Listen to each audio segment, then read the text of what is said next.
In this video, we're going to learn how to find derivatives using the quotient rule. The quotient rule can be used to find the derivative of a quotient of functions. So here's what the quotient rule says when you're taking the derivative of f of x divided by g of x. It's the derivative of f times g minus f times the derivative of g all over g squared. Note, if the two functions are polynomial functions, sometimes you can easily divide them and then find the derivative using power rule. All right, let's take a look at question A and B. They are the same function, but the problems ask us to find the derivative in different ways. A says to use division and then use the power rule. Well, if I divide these terms here, everything is divisible by x in the numerator. I'd get 7x squared minus 6x plus 5. And then I could very quickly take the derivative using power rule, and I would get 14x minus 6.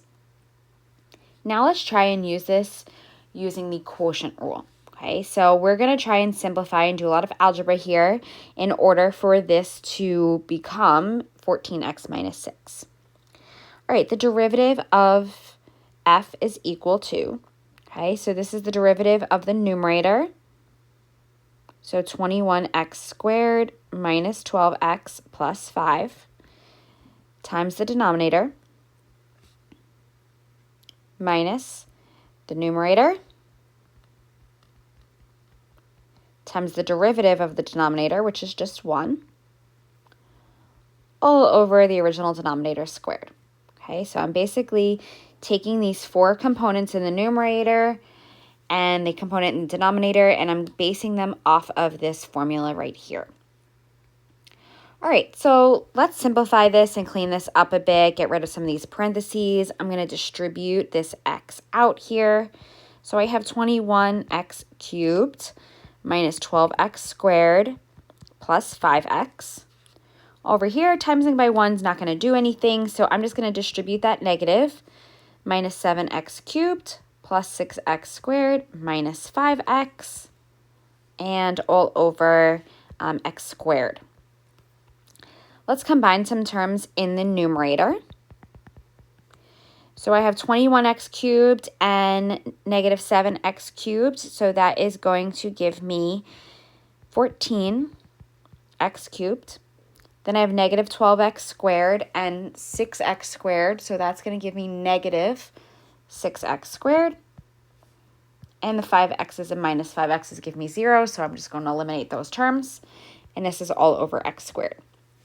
Let's divide out the x squared, and I'm going to get 14x minus 6. And now we can see that our answer matches. So occasionally you'll be able to do this, and you could do the problem through the method of your choice, although most problems you are going to be obligated to use the quotient rule. All right, let's look at some examples. Number 1, we're taking the derivative of x over cosine x.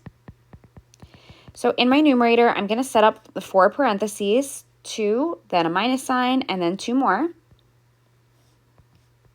Okay, all over whatever the denominator is squared.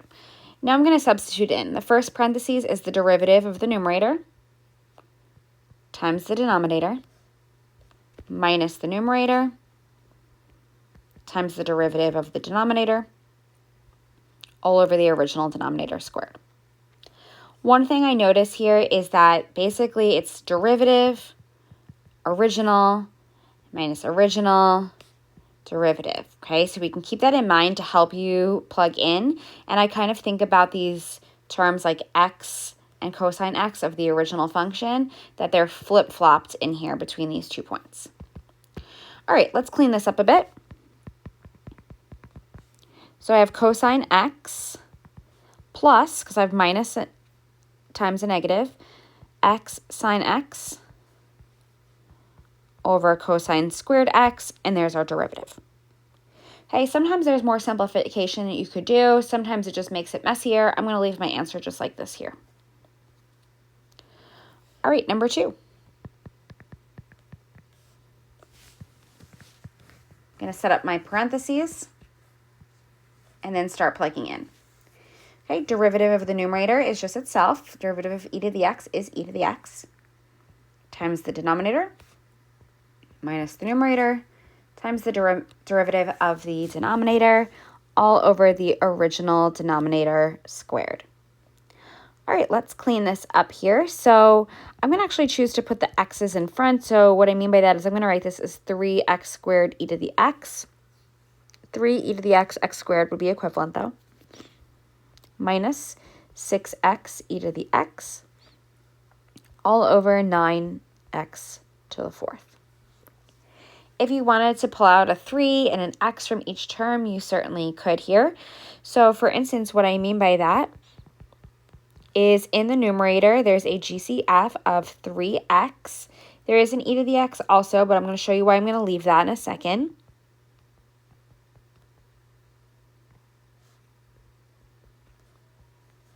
All over 9x to the fourth.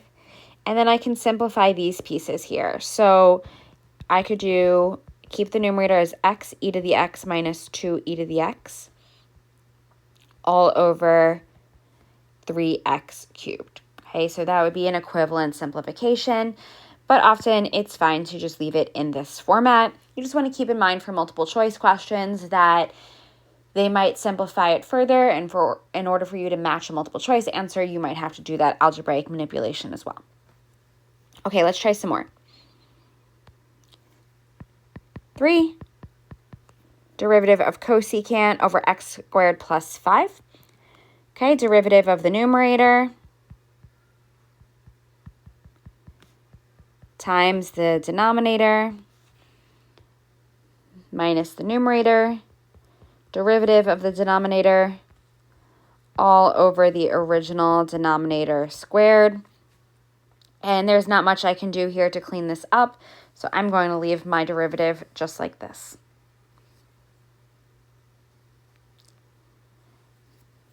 Number 4, derivative of the numerator times the denominator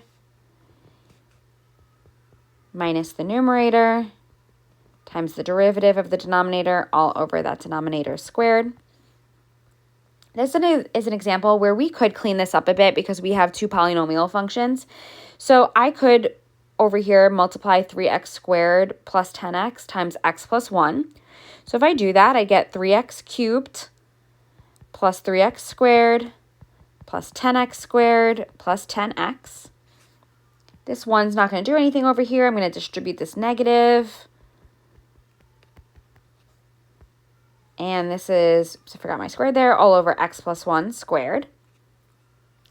And then let's see what other terms we can combine. In the numerator, I have 3x cubed minus x cubed, so 2x cubed.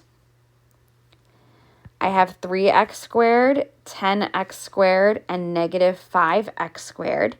So that's going to give me 13x squared minus 5x squared, or 8x squared. And then I have the 10x and the 2 all over x plus 1 squared. For the rest of the problems, I am not going to simplify. I'm just going to practice using the quotient rule. Okay, derivative of the top times the bottom minus the top, derivative of the bottom all over the original bottom squared. Okay, so it's really a matter of memorizing this format for quotient rule and then just plugging in those derivatives or original functions. Again, for these problems, I'm not going to simplify. I'm just going to leave them in this format. 6, derivative of the numerator times the denominator minus the numerator times the derivative of the denominator all over the denominator squared. Now, I am just going to quickly rewrite this here because in the numerator, I have a quick simplification. And you might also know, you could leave it like this, but you might also know that sine squared x plus cosine squared x is 1. You might know that Pythagorean identity. So I could rewrite this as 1 over cosine squared x, which is also the same thing as secant squared x. All right, for 7, I'm going to rewrite this as x to the 1/3 over tangent x before I go and take some derivatives in here. And now I'm going to substitute 1/3 x to the negative 2/3 times tangent x minus the cube root of x. The derivative of tangent is secant squared x all over the derivative squared. The only thing I'm going to do to clean this up a little bit is I'm going to get rid of that negative exponent, and I'm going to replace that with 1/3, the cube root of x squared. So I'm taking this and replacing that with a radical, tangent x, and then I'm going to copy the rest over.